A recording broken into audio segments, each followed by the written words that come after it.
Sorry. Okay. Let's go ahead and eject that person.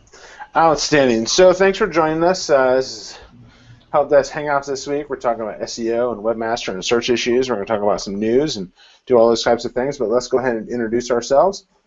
I'll go first because might as well. I'm the guy talking. My name is Matt Storms.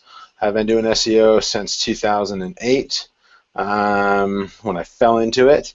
And I love it. It's what gets me out of bed every day. My wife also does SEO as well.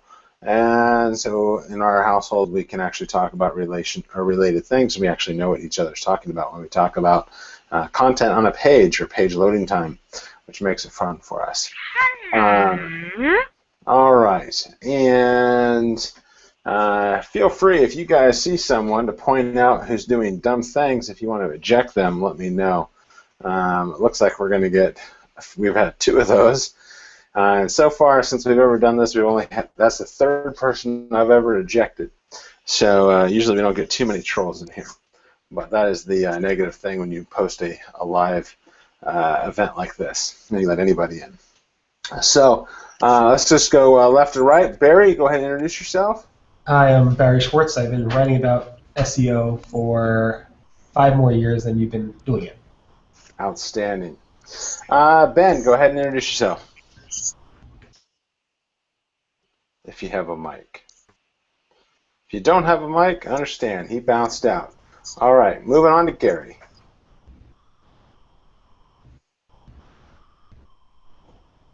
Gary, you there? All right, looks like Gary's frozen. Grant, does anybody have a mic? I do. William, go ahead and introduce yourself. William Rock, internet marketing specialist, conversion analytics geek. Just surfing the net to help clients out. Outstanding. All right, so let's dive into some things, and then I found a cool product that I'd love to talk about this week to see if you guys have used it. I've been really impressed with it. And then if anybody has any questions or anything like that, go ahead and put them in the chat. If you want to ask those questions, feel free. We'll do some Q&A session points and say, does anybody have any questions, and we'll dive in. Yes, I do. I am growing the beard out only for a few more months, and then I get to shave it off, if that is a question. I did have that one already. So has anyone here ever heard of Telium? Anyone? It's a tag management platform. It's pretty cool. It's really interesting how they allow you to use the data. So I'm not giving them a plug or anything like that. I did get Telium, or I am working on getting Telium certified, but it is a unique platform. It allows you to throw your data anywhere you want it. So I would check it out just for the aspects of understanding for tag management. If you're going to be doing anything in that world or that aspect, to go check them out. They do some really unique things. Not getting paid for them for saying that. I just found it's a really cool tool. And if I find cool tools, I always like to try to share those cool tools with other people. All right.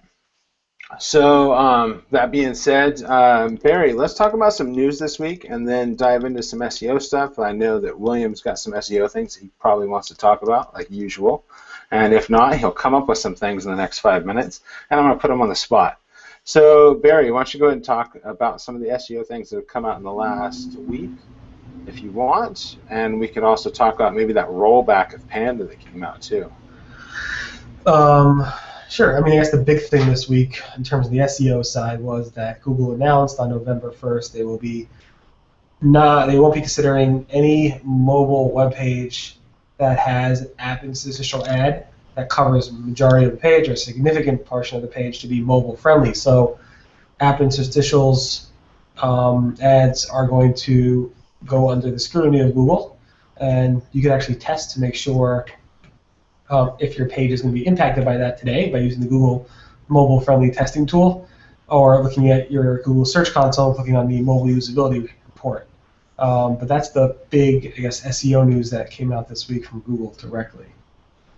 Yeah, those interstitials, every now and again I'll click on a news article or something like that, and then it shows that full page, download our app, and I'm like, I don't want to download your app. Where is the continue to site? And they literally like will hide it in the very bottom right-hand corner, like at the very bottom of the page, like continue to the actual site, desktop version or mobile version, and then the button to click is so small, it's quite annoying.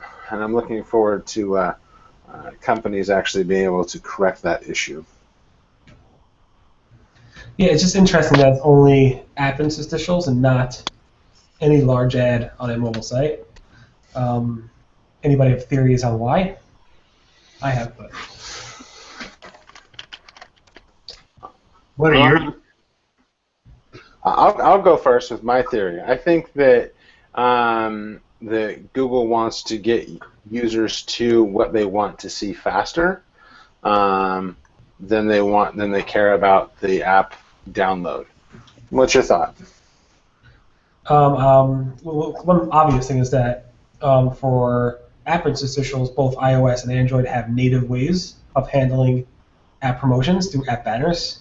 So that's probably one of the significant reasons why. At the same time, on the ad side, Google's often promoting pretty large and full-size interstitial ads, not necessarily for apps, but within apps on different pages and stuff like that, as an ad platform, as an ad format that they're trying to push. So I don't know, if Google's listening to their ad side. We're getting a lot of pullback on the ad side, but probably the obvious and clear and most basic reason is because there's native iOS and Android components for handling app ads. But at the same time, I think their advertising side is probably having some weight on their decision on how far they're going to go with it.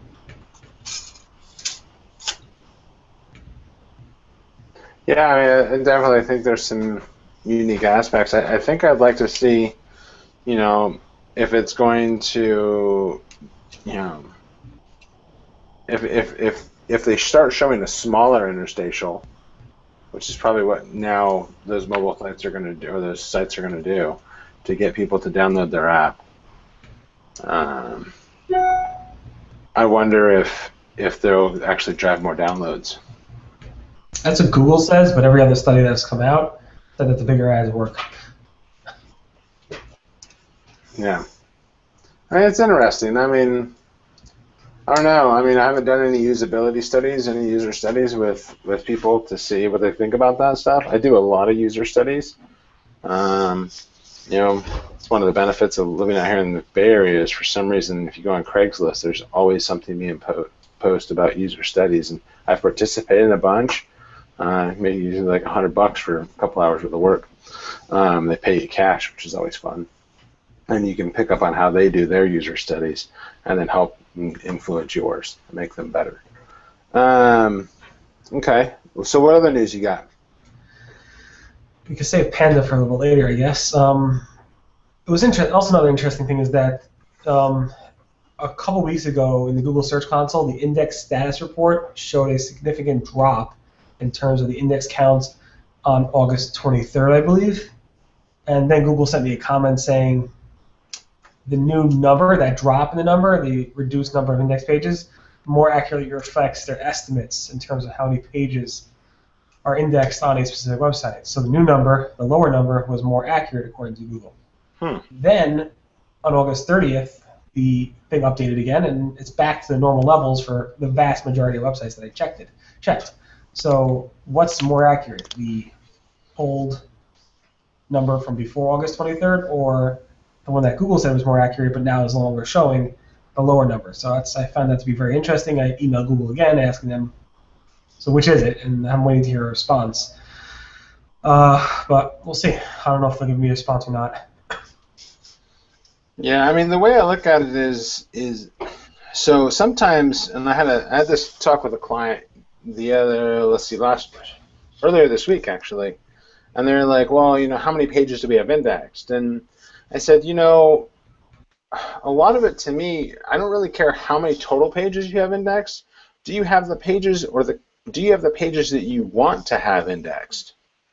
I think that's something that we need to think about as SEOs. Like, you could have a site with 500 pages, but only 200 of them are actual, like, their products or their category hierarchy pages or something like that. Those are the important pages that you want indexed. You don't care about like a how-to user guide. You don't care about PDFs. You don't care about like the privacy policy. You don't care about that stuff.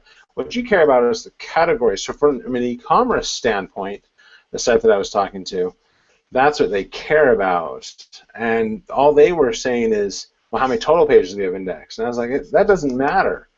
So I think that's something that as SEOs that we need to be thinking about, so that way we can say like, okay, here's the value of these pages. Here's the analytics. Here's what, if you're using Google or Adobe or whatever you're using to show that, hey, you are getting traffic to these pages. They are indexed. We can see that. We've verified. We've checked that. And then after they've been verified and they're in there, you can say, okay, well, what's our conversion rate on those pages? Do they have value? So if they don't have value, then it's kind of like a privacy page. It's just a worthless page that just doesn't do anything to help the user out. Fantastic point.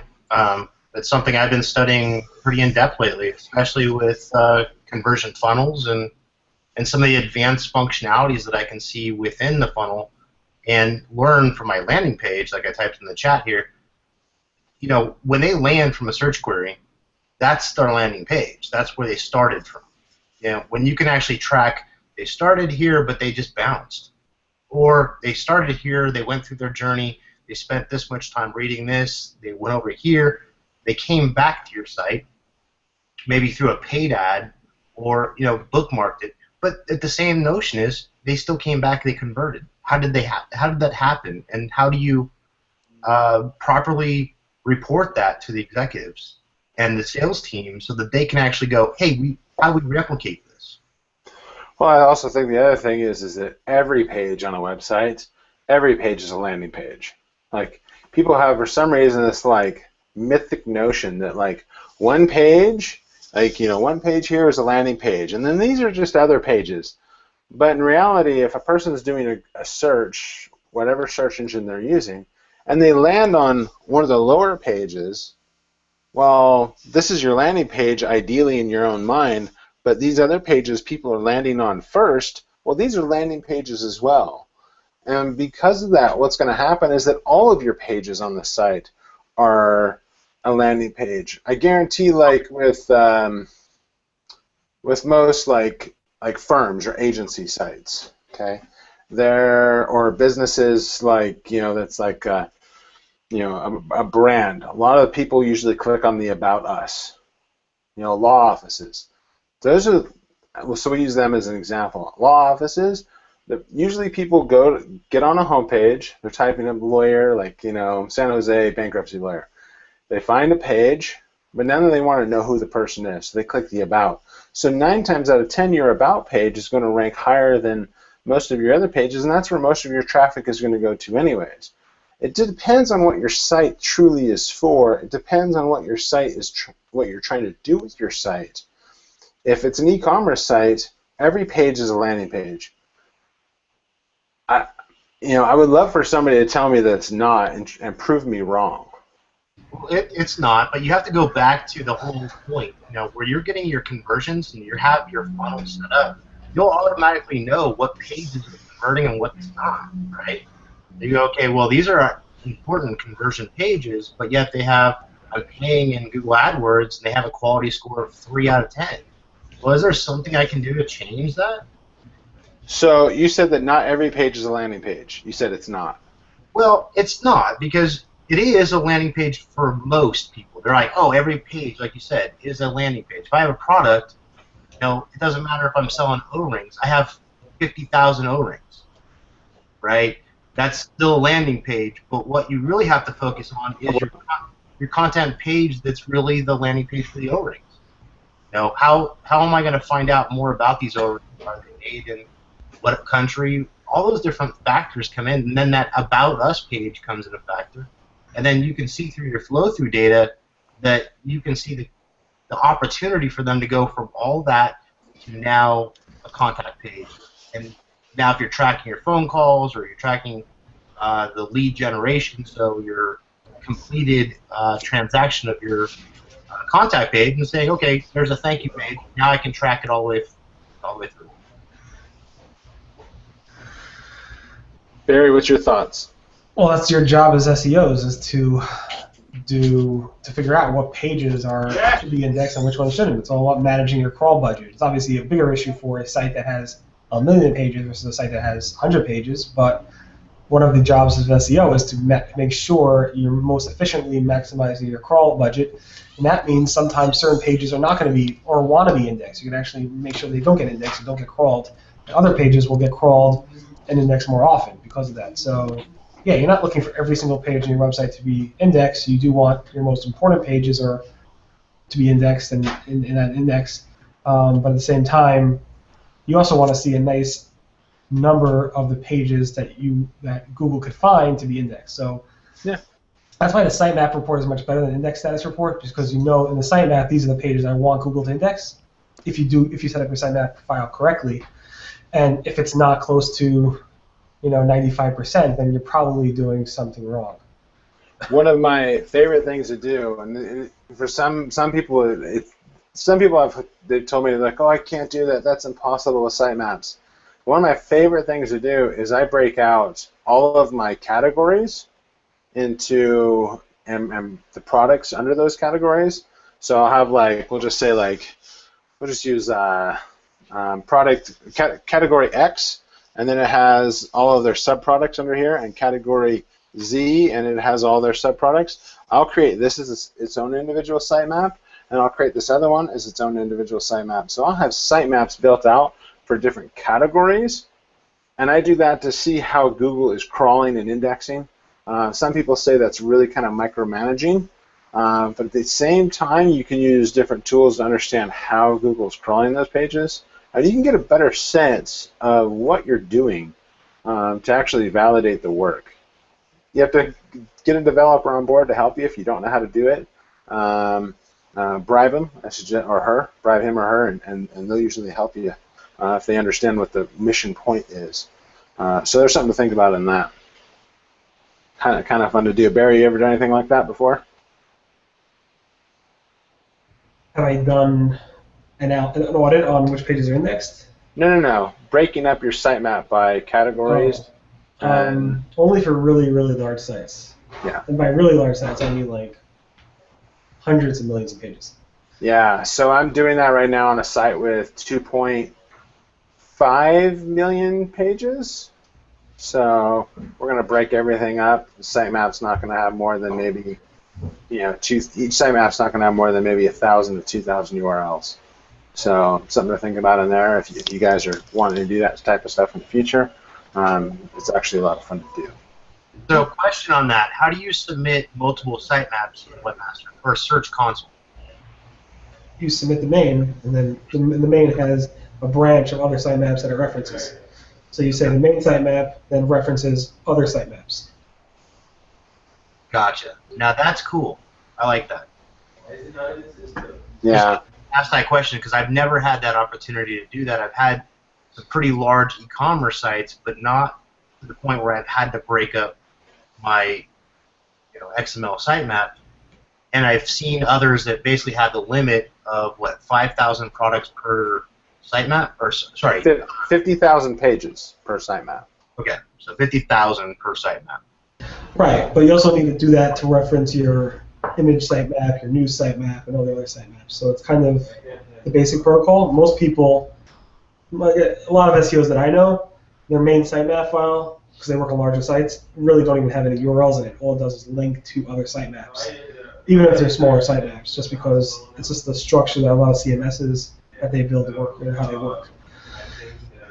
So Melody, you asked a really great question. Why not let Google handle? Had this here. Why not let Google handle that automatically from the site navigation? Well, Melody, that's a great question. I've been asked that before many times. One of the main reasons is that I like to see what pages Google is indexing. You can create a site with 5,000, with 5 pages, with 5 million pages, and you can let Google crawl it. You don't have to have a sitemap. Google has come out and said that numerous times over the last few years that you don't have to have one. The nice part about it is then Google doesn't have to actually go and dig through your navigation to try to find all your pages. So basically, instead of letting Google do the work, you're helping Google get to those pages at a faster rate. That's kind of the main reason is that. Plus the reporting. She asked, where is that other SEO? Oh, he is doing his own Hangouts. So okay, so other things is we about sitemaps, they're not required to have. They're but the nice parts about that is with those sitemaps they can do a lot of value to help your site get indexed at a faster rate and to get more pages indexed. And so that's one of the benefits that I like about sitemaps. Why make Google do the work when you can help Google do the work for you? Can I ask you a question on sitemaps, though? Are you also submitting the video sitemaps, too? So I do image sitemaps, I do video sitemaps, and I do the regular HTML sitemaps. You should be doing all of them.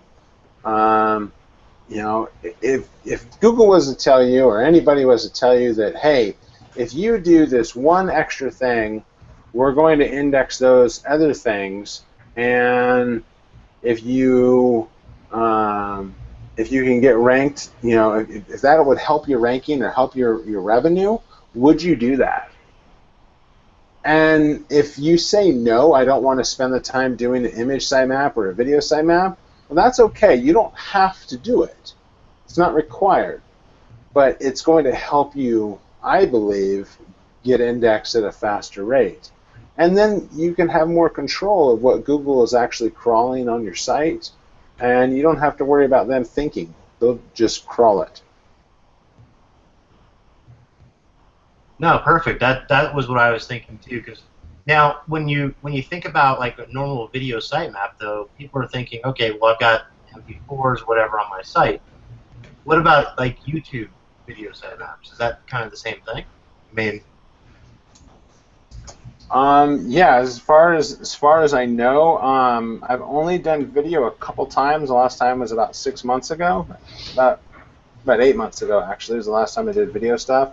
And we just built out a video sitemap. We did list all of the YouTube videos that were embedded in there on the site because the company did embed a lot of YouTube videos.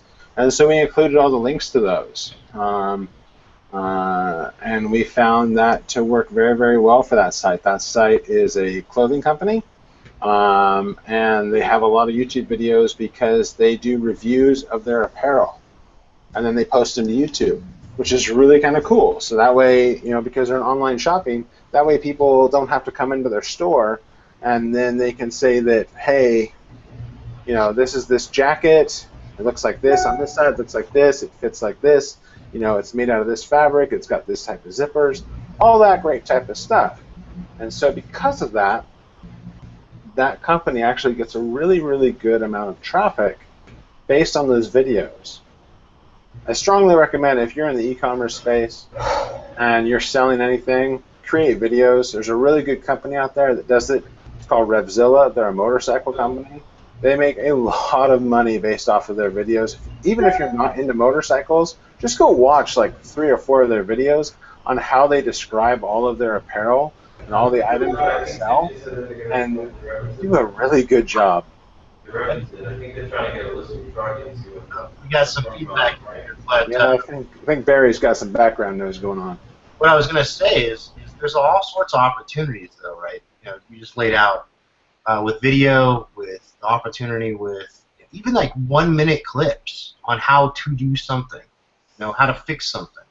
It makes a difference, not just for the content that's on the page, but just adding that little piece versus an image, right? Testing an image, like A/B split testing, like we would do in paid advertising. Okay, well, does this page do better with an image, or does it do better with a video? So. Yeah, no, I agree. You've got to be testing those things. You've got to be growing and understanding what that page, how it's going to help. I mean, there's certain aspects that are going to help users. Is it a video? Is it images? Is it a video tutorial? What is going to help your users the most? It depends, I think, on what you're selling or what you're telling users. I've actually been tempted. I'm actually going to be starting here after SMX East. I'll be starting a weekly thing of walking people through like different search issues and things like that, and creating those videos and posting them online. So there's something to think about there, that everybody else can do the same thing as well to help other people out. And yeah, I mean, there's different types of things you can do. I mean, if I was selling, if I was selling headphones, I would be creating videos to show people how awesome headphones are. Absolutely, and you'd also get a chance to get reviews. People are going to say, if you've got awesome headphones, like the ones you're wearing, they just submit the review, and it's a video review about the headphones, and they're wearing it and how spectacular they sound, or whatever it is.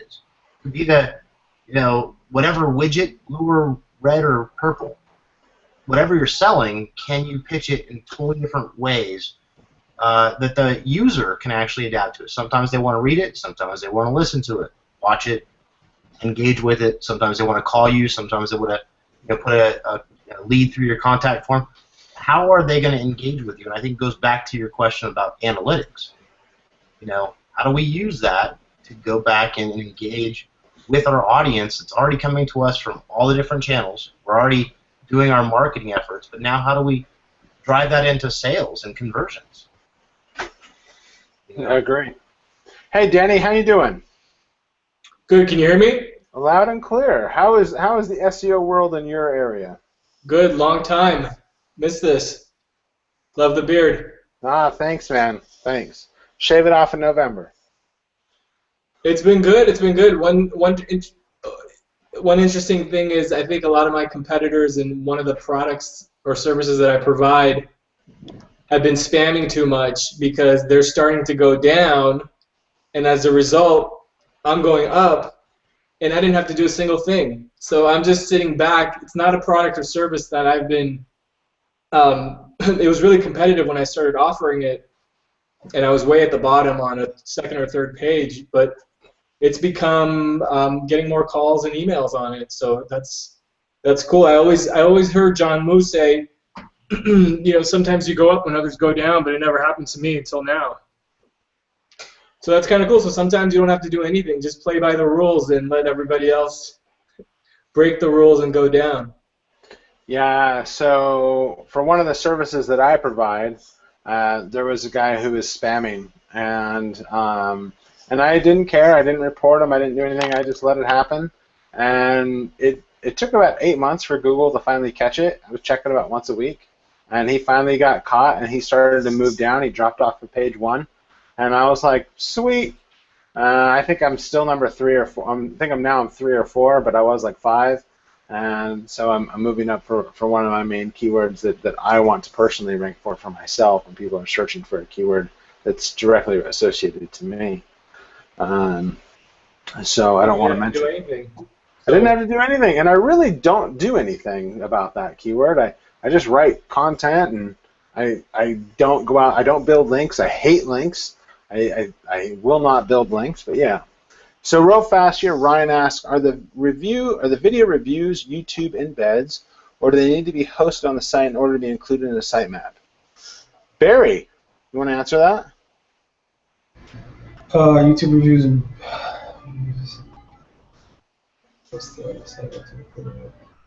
so video reviews require markup, the video schema, so that actually has to be on your page. You can definitely use a YouTube embed for the video itself.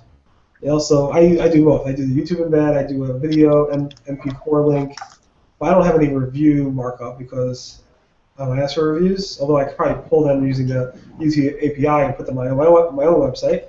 But you definitely, for the answers, video reviews do need to use the video site schema to add reviews to your own web page, and they have to be hosted on your web page.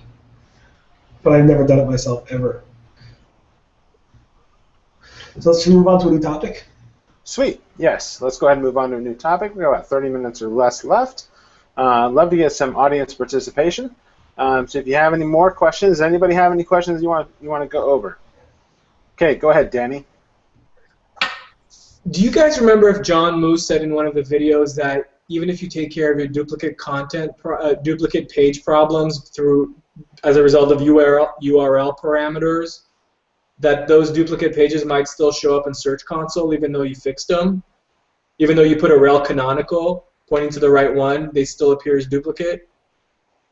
Has he answered that a few times to people? Because I always hear them coming on the video and saying, oh, I have all these duplicate URLs and it's showing in Search Console, but I've put the canonical tags and I've done everything I should. Anybody remember? Yeah, I believe he said Melody's saying yes. Let's see, I can't remember exactly. Usually the way that I deal with duplicate content things is I go in and I take the other page and I see if it is duplicate content. If it is, and I'm like, if you're doing a rel canonical to another page, I just say, why does that page even need to live? So just go ahead and, either 410 the sucker or 301 it. Just kill that secondary page. If it doesn't need to But Matt, what do you do about pages that are the same pages, but your CMS is spitting out URL parameters? Filtering and sorting. So that's a good one. So I've gone into the URL parameter tool in Search Console and played around with it and waited months to see the effect, and they still all show up in the index, all the duplicate URLs, and they still show up in the Search Console. And I've gone on to ask, and John Moose said, don't worry about it. It's too minor of an issue. It's just one of these things that's bugging me. So I don't remember if he said it somewhere along the way that they're going to show up anyways in Search Console. So one of the things, I worked on a swimming site that sells swimwear, clothing. You can imagine they have hundreds and hundreds of thousands of SKUs, different colors and things like that. And we always set the canonical to be the exact item. So if somebody was to say like color equals 210 or question mark color equals 410 or whatever it is, the canonical would always go back to the actual product name, and we haven't had a problem on that issue. Did you take what steps did you take, or did you just let Google figure it out? We let Google figure it out, but we have the canonical on every single page for every product. That if you were to choose, like I'm looking at one of the pages now, I pulled it up, like if I chose pink and I chose a size 10 swim dress, so then it automatically changes the SKU to color 211, and I go look at the canonical, so the page did effectively change, and then I go look at the canonical, it goes back and it references just the product category or product name. It doesn't reference the question mark color equals 210. So I wonder now if you did a site query whether those different parameters would show up as duplicates. Let's find out. Site colon. Nope. I only got the one. Huh. Yeah. So I only have the one that's showing up here, and I even removed the query string at the end to make sure I'd get if there's more, and I only get the one. And then for that page, we also did so product, category name, product name, and then we have /reviews, and so then the reviews page renders as well in Google. So, and for that product, they have something that looks like over 250 reviews for that one product, which is awesome. Matt, how does the crawler generate those URLs? Does it pick every iteration of the product to crawl those URL parameters? Do you understand the question? I don't. Go rephrase it for me. So how does the crawler go to that URL that says dress equals red and size equals small? So in the URL. It's gonna pick up the first. So it's gonna end up like domain name /category name /product name slash, it's going to pick that up and it's going to rank that page. It's not going to rank the slash equals, red, and slash equals, question mark equals size 6. It's not going to pick that up. It's going to pick up the canonical first. It should render that. Okay, because I've heard some webmasters complaining that the different searches are showing up too, and I always wondered how the crawler sees those. There has to be a way for the crawler to access it, either through JavaScript or some links somewhere. It doesn't enter queries into your site by itself unless Larry is specifically entering queries and feeding it to Google. Yeah, I didn't think so either. Yeah, I mean, and that's the thing. I don't think that Google wants to put excess data in there that you're not telling it to put in there. So I think the canonical really clears all that up. Like when I started work on this site, I'll tell you this, the swim site, when I started working on it, they had all of those pages indexed. And they came under a penalty because it looked like complete spam, because they would have multiple, you have the, the ones, the product category name, and then they had all the different sizes, and then they had all the different colors, and so you multiply all those, and you could have 20 different versions of the same page.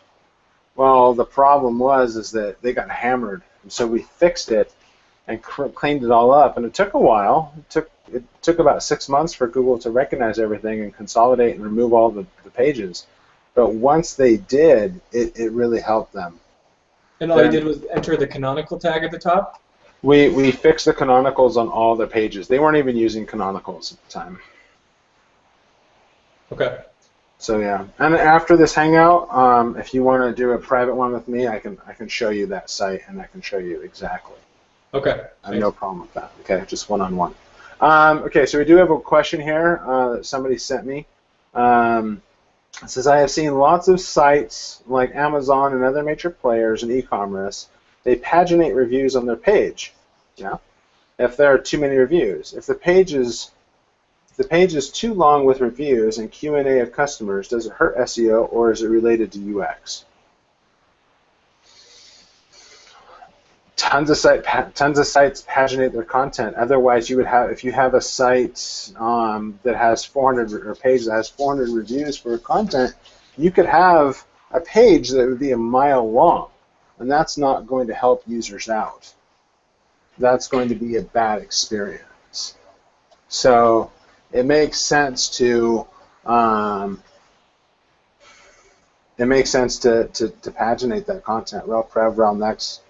I wouldn't bother doing the rel view all because I think that's going to really slow down your page. But I think you could do rel prev and rel next, and then you make sure that those follow-on pages are not indexed. And you render how many total reviews you have in your schema markup, and then I would auto list your top reviews, either by chronologically or by a highest review, and only set those filters in there. I wouldn't allow a filter by lowest review, because people select those and sometimes read the negative. Make them find the negative. Don't give it to them on a platter. Hopefully that makes sense. Yeah, like Yelp would be an example. To Seth, he sent me the message. Hopefully that answers your question. If not, I apologize, and go ahead and give me a follow-up. All right. All right, who's got the next question? Where's Mihai? I don't know. All right, so a question in here, do social signals help rank? Oh, William, when did you take that? No. According to you won't take it, or know that? Well, no, I think it doesn't. I mean, you've got social signals everywhere, and basically we've had the message from many times in the past that social signal is still busy and still messy to work with. Very noisy is what they put it. I think that yes, maybe in the future, but right now it is author rank hidden, I think, but it's still there. Yeah, if you come up with some really cool stuff out there, maybe you're going to get found. But the same thing if you're a regular business. If you've got a cool product, they're going to find you. So I don't know. Social signals is a big one because everybody's focused on it. You got Blab, you got everything else going on right now, and everybody's trying new things in the social space to see if they can actually get more Twitter followers or whatever. Can they engage with more networking, and then how does that flow into your conversion? Going back to the whole cycle, it's like, okay, you spend it in social, but did it actually do anything for you? And if you can't look at your analytics to tell that, then maybe you're doing something wrong. Am I off base on that, Matt? I think you're right on. Okay. All right. So, as we're talking about SEO here and other SEO issues that are related to people's websites, does anybody else have any questions? Danny, I know you got at least one more. I've got one. Okay, go for it, William. Okay, so with Google My Business, and that's something I don't know about. Okay, so I'm going to twist this one a little bit because this is going to be one that my question. Here's my interaction on Google My Business. I get the phone calls from the guys calling me and wanting to charge me $250 to $500 to rank my business, and I already had one this morning, and I just like putting it on my hold. Well, I've got two this morning, so that's okay. I'm going to start recording them next time and just put them on speakerphone and then have it recorded, and then I'll push out the digital MP3. But Nice. The same notion is right now there's a lot of complication with companies that had built their YouTube channels in their personal account, and now that Google My Business, it separates things. So basically when you're looking at My Business, when you want to watch the video, it needs to be attached to the YouTube account of that business page, which is cool, but at the same time is now as a manager of a page, it allows us to not have to log into the user, the client, with their username and password. They now can go to two-factor authentication, protect themselves, and all we have to do is be a manager. But in order to access those videos, we have to actually have access to their account, and it also is not linked. All those professional videos that client may have actually built in the past are now kind of like hidden. They're not on the Google Plus page, my business page, and that's kind of a difficult subject. And then you go a second factor, and you've got like maybe a doctor that has 3 locations, or an attorney that has multiple locations. Now, how do they consolidate their Google My Business and do the right thing for each one of their locations and have those pages show and rank? It's a question I still don't have an answer to, and I've asked everywhere in the forums, and I didn't expect everybody to just, hey, there's the answer, but that's something I'm looking for. Huh. Yeah, I really don't know much about Google My Business. Is I don't really play in the local space. That's okay. Yeah.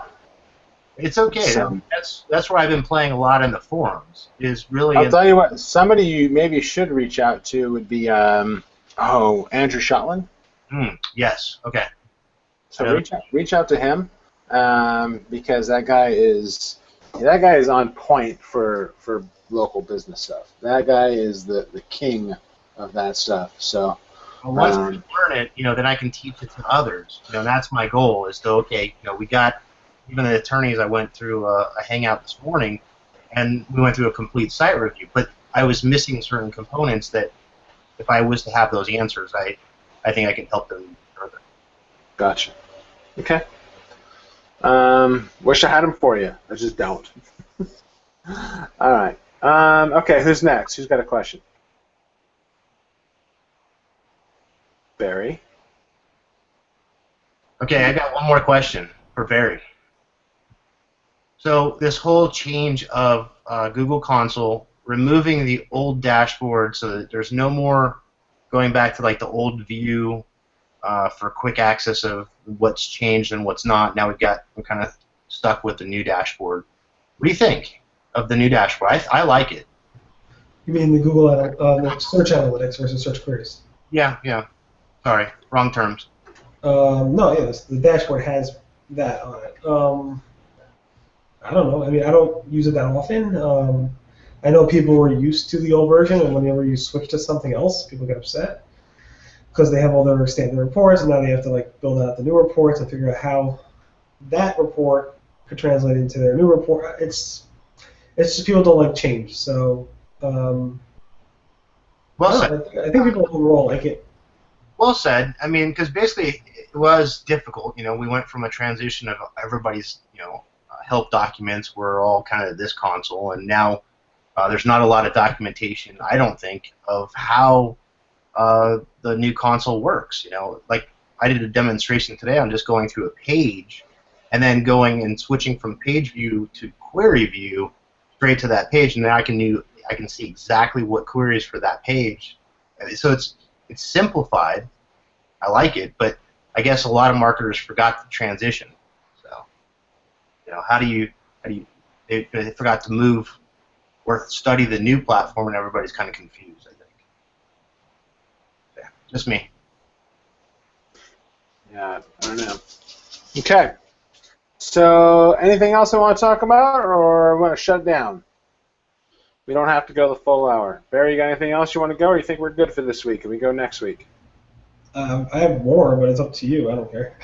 How about one more thing? We could talk about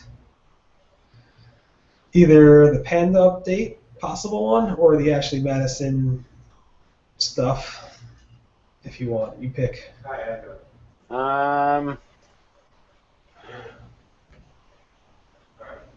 I'll defer to you to choose. Seems like William wants to talk about Panda. And I'm not a big fan of Panda, but we can. I don't care. I noticed that a bunch of people are noticing that there seemed to be some type of rollback with Panda. So Panda 4.2 rolled out sometime in sorry, there's a talk in the background, but basically in July, mid-July, and then things seem to improve for a bunch of sites, including my own site, and then on August 14th, it seems like things went back to the previous Panda update, like it kind of reversed itself. So a lot of people are seeing that as well. I'm not the only one who's seeing that. I have some analytics to prove it on my own site, and a lot of other people are saying the same thing. So the question is, what's going on? I asked Google, and Google specifically said, we're not going to comment on this one. So there's not much to say, but I don't know. Starting September 2nd, I noticed things starting to go back to where it was when I was after 4.2. So it's hard to know for sure. It's just an interesting point. There's lots of people who notice a change, both positive or negative, around Panda 4.2, noticed a complete reversal of that on August 14th. And I'm going to obviously have to pull them and ask them again, did you notice it come back towards the end of this week? So we'll see. I don't know if you have any clients that noticed anything. No, I mean, I always look to see how my clients are doing on basically a daily basis. I run through a bunch of different sites, and I think that's one of the benefits of choosing clients who have never really done anything bad. I'm advising one client right now to delete probably about 20,000 pages on their site because it's just so low quality pages that they created. But other than that, I don't ever have clients that get under penalty. I just won't work with them. I just don't want to. It causes too much headaches. Yeah, I've kind of been different because I've always wanted to challenge myself. So I've taken some of the difficult clients that had the penalties from other marketing agencies, and we did see that Fluxberry, and it was different. And I've got 4 different industries that I saw the fluctuation, and the rest of them that were completely clean. Didn't see anything other than upflow and better results in the queries. And then also what we noticed is their conversion funnels, and so on time, page on time, so average sessions, and then you've also got your bounce rate. So bounce rate went down, average time on site went up, and then goal conversions went up. So basically, for me, that's a win-win for that client. Others, yeah, they dropped, but they know why they dropped. So. Why'd I drop? Just something it's something I do with every one of my monthly meetings with these guys on Hangouts, not Hangout, but a GoToMeeting, and I'll walk them through their analytics, their Webmaster tools, and then talk about some of the penalties and things that are happening. So it's an educational process for these guys, and some of these guys have been with me for many years, but are starting to really understand why it's important, why William's actually saying, hey, do these certain things. But I'm not always right. I just know what I like to see. Cool. All right. Well, awesome. I think we're going to call it for the nice one, Barry. We're going to call it for the week, and I'll send out an invite here probably Monday or Tuesday.